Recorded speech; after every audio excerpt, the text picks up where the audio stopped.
दोस्तों नमस्कार, मैं रामकृष्ण गार्ग और हमारे YouTube चैनल आरके स्टडी अड्डा में आप सभी लोगों का स्वागत है। दोस्तों आज के इस वीडियो में हम लोग जानेंगे समेकित पर्यावरण शिक्षा। तो चलिए वीडियो को शुरू करते हैं। समेकित उपागम से तात्पर्य है अलग अलग विषयों के स्थान पर सभी विषयों का सम्मिलित रूप अर्थात एकीकृत रूप। दोस्तों समेकित शिक्षा को इंटीग्रेटेड एजुकेशन या एकीकृत शिक्षा भी कहा जाता है।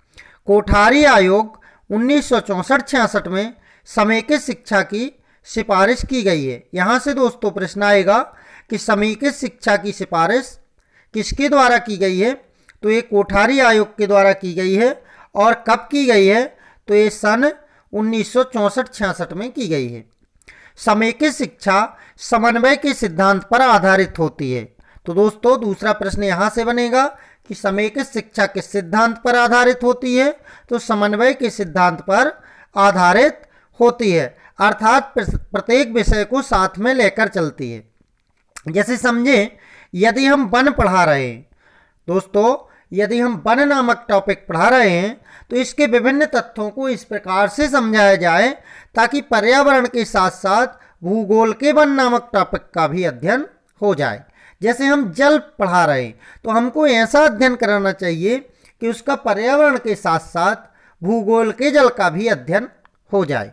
समझें आप, जैसे हम जल का अध्ययन करा रहे हैं तो जल जब हम भूगोल के क्षेत्र में पढ़ेंगे तो खारा जल, मीठा जल, खारे पानी की झीलें, मीठे पानी की झीलें, जल के स्रोत, नदियाँ, झरने आदि पढ़ लेंगे। उसी को यदि जब हम भौतिक शास्त्र में समझाएंगे तो हम जल को ठोस द्रव गैस के रूप में देखेंगे। उसी को जब हम रसायन शास्त्र में तो जल के अणु और जल का अणुसूत्र, जब हम उसको जीव विज्ञान के क्षेत्र में समझाएंगे तो जीव विज्ञान के क्षेत्र में गंदे जल से होने वाले रोग आदि। तो इस प्रकार से हम कह सकते हैं कि एक ही टॉपिक का अध्ययन इस तरह से किया जाए कि वो विभिन्न सब्जेक्ट से रिलेटेड हो, वो उन सब्जेक्टों का अध्ययन भी ऑटोमेटिक हो जाए। समेकित पर्यावरणीय शिक्षा में व्यवहारिक ज्ञान पर बल दिया जाता है। तो दोस्तों इसमें व्यवहारिक ज्ञान पर बल दिया जाता है क्योंकि एक साथ सभी विषयों को पढ़ाने पर उनके पहलुओं को अनदेखा नहीं कर सकते। दोस्तों उनके जो व्यवहारिक पहलू होते हैं उन्हें हम अनदेखा नहीं कर सकते हैं। हमें उनके व्यवहारिक पहलुओं पर ध्यान देना ही होगा, तभी हम एक साथ सभी को पढ़ा सकते हैं। पर्यावरण अध्ययन मात्र विषय नहीं अपितु जीवन जीने की पद्धति है। दोस्तों ये बहुत ही अच्छी लाइन है, इसे आप लोग याद रखना। ऐसा माना जाता है कि बालक को टुकड़े टुकड़े में खंडित बातों को समझाने की बजाय संपूर्ण बात ही बता दी जाए तो वह शीघ्र समझ जाता है। अर्थात बालक चीज़ों को संपूर्णता में देखता है। जैसे एक बालक को हमें बीज समझाना है तो बालक को शीघ्रता से समझ में नहीं आएगा, लेकिन बालक को पहले एक पूरा पेड़ दिखा दिया जाए, फिर उससे बताया जाए यह इसकी जड़ है, यह तना है, यह इसकी शाखाएं हैं, यह पत्तियां हैं, यह फूल हैं, यह फल हैं और इन फल के अंदर बीज होता है। तो दोस्तों तो बालक को वह पूरा समझ में आ जाएगा। अर्थात बालक को टुकड़ों टुकड़ों में समझ में नहीं आता। अलग अलग विषय के रूप में जैसे विज्ञान को अलग कर दिया जाए, सामाजिक विज्ञान को अलग कर दिया जाए तो बालक को शीघ्र समझ में नहीं आएगा। यदि दोनों विषयों को मिला करके और एक विषय बना दिया जाए तो बालक को शीघ्र समझ में आ जाएगा। दोस्तों इसी के परिप्रेक्ष्य में एनसीईआरटी द्वारा कक्षा 3 से 5 तक पर्यावरण अध्ययन के पाठ्यक्रम को एकीकृत स्वरूप प्रदान करने के लिए 6 विषय क्षेत्रों। दोस्तों ये विषय क्षेत्र कौन है? परिवार और मित्र, इसके अंतर्गत आता है संबंध, कार्य एवं खेल, जानवर, पौधे। तो दोस्तों जो 6 विषय क्षेत्र हैं, परिवार, भोजन, आवास, जल, यात्रा और कुछ करना व बनाना, इनकी पहचान की गई है। तो जिनमें बहुविषयकता को एकीकृत रूप में साथ साथ रखा जा सकता है। दोस्तों जैसे हमारा भोजन है तो इधर भोजन पर्यावरण का भी अंग है और उधर भोजन जीव विज्ञान का भी अंग है। तो इस प्रकार से जो इनकी बहुविषयकता है इनको एकीकृत रूप में लिंक करके जोड़ करके साथ साथ रखा गया है।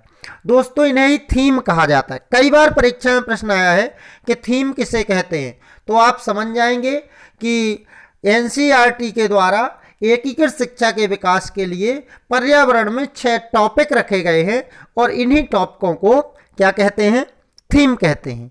यहाँ थीम के साधारण अर्थों में समझें तो यह एक विशेष प्रकार के माहौल का, जिसमें सभी कुछ एक जैसा हो, का एहसास देती है। दोस्तों पर्यावरण शिक्षा में प्राकृतिक वातावरण कैसे कार्य करता है और विशेष रूप से मानव जीवन को कैसे व्यवहार और परिस्थिति तंत्र का प्रबंधन कर सकता है, यह सिखाने के लिए संगठित प्रयासों के संदर्भ में करता है। पर्यावरण जीव विज्ञान, रसायन विज्ञान, भौतिकी, पारिस्थितिकी, पृथ्वी विज्ञान, वायुमंडलीय विज्ञान, गणित और भूगोल जैसे विषयों को एकीकृत करता है। दोस्तों यहाँ से भी प्रश्न बनेगा कि पर्यावरण किन को एकीकृत करता है, या 3 आ जाएंगे, एक नहीं आएगा, तो किस विषय को एकीकृत नहीं करता है। तो ये चीज़ आपको ध्यान रखना है कि किन किन विषयों को पर्यावरण एकीकृत करता है। तो दोस्तों जीव विज्ञान को, रसायन विज्ञान को, भौतिक शास्त्र को, पारिस्थितिकी विज्ञान को, पृथ्वी विज्ञान को, वायुमंडलीय विज्ञान को, गणित को और भूगोल आदि विषयों को पर्यावरण एकीकृत करता है।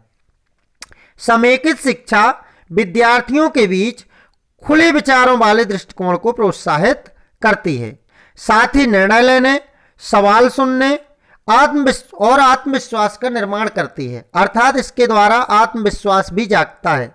समेकित शिक्षा माता पिता के मूल को पहचानती है और इसीलिए स्कूली जीवन के सभी पहलुओं में माता पिता की भागीदारी को सक्रिय रूप से प्रोत्साहित किया जाता है। दोस्तों आप लोगों को यदि इस वीडियो को अच्छी तरह से समझना है तो शुरू से अंत तक एक बार रिपीट कर लें। साथ ही इसके पहले आप लोग डिस्क्रिप्शन में लिंक पड़ी हुई है, वहां पर जाके आप लोग एकीकृत शिक्षा और समावेशी शिक्षा नामक वीडियो को देख लें, क्योंकि जो समेकित शिक्षा होती है यह एकीकृत शिक्षा ही है। तो यदि आप उसको देख लेंगे तो आपको समेकित शिक्षा को समझने में आसानी होगी। दोस्तों जो समेकित शिक्षा है इसे इंग्लिश में इंटीग्रेटेड एजुकेशन कहते हैं और इसका अर्थ होता है एकीकृत शिक्षा। और एकीकृत शिक्षा के बारे में बाल विकास एवं शिक्षा शास्त्र की वीडियो में मैंने बताया था कि एकीकृत शिक्षा में सामान्य बालक और विशिष्ट बालकों को एक ही विद्यालय में शिक्षा दी जाती है, जिससे क्या होता है कि जो ऐसे बालक हैं, विकलांग बालक हैं तथा शारीरिक रूप से अक्षम बालक हैं, यदि वो साथ में शिक्षा लेते हैं तो उनके अंदर हीन भावना नहीं आती है। दोस्तों उसी तरह से इसको समझना है, जिस तरह उसमें सामान्य बालक और विशेष बालक साथ में शिक्षा लेते थे, वैसे ही पर्यावरण में विज्ञान और सामाजिक विज्ञान यानी कि विभिन्न विषयों का अध्ययन समाहित करके उसको समेकित करके और एक पर्यावरण के अंदर रखा जाता है। इसे ही दोस्तों हम समेकित पर्यावरणीय शिक्षा कहते हैं। तो दोस्तों आपको आज का वीडियो कैसा लगा हमें कमेंट करके ज़रूर बताएं और इसी तरह के परीक्षा उपयोगी एवं ज्ञानवर्धक जानकारियों के लिए हमसे जुड़े रहें। मिलते हैं अगले वीडियो में, तब तक के लिए जय हिंद, वंदे मातरम। दोस्तों एक और गुजारिश है, जिन लोगों ने हमारे चैनल को सब्सक्राइब ना किया हो वो लोग हमारे चैनल को सब्सक्राइब करके बेल आइकन को दबा लें ताकि आप लोगों को नोटिफिकेशन मिलता रहे। दोस्तों मिलते हैं अगले वीडियो में, तब तक के लिए जय हिंद, वंदे मातरम।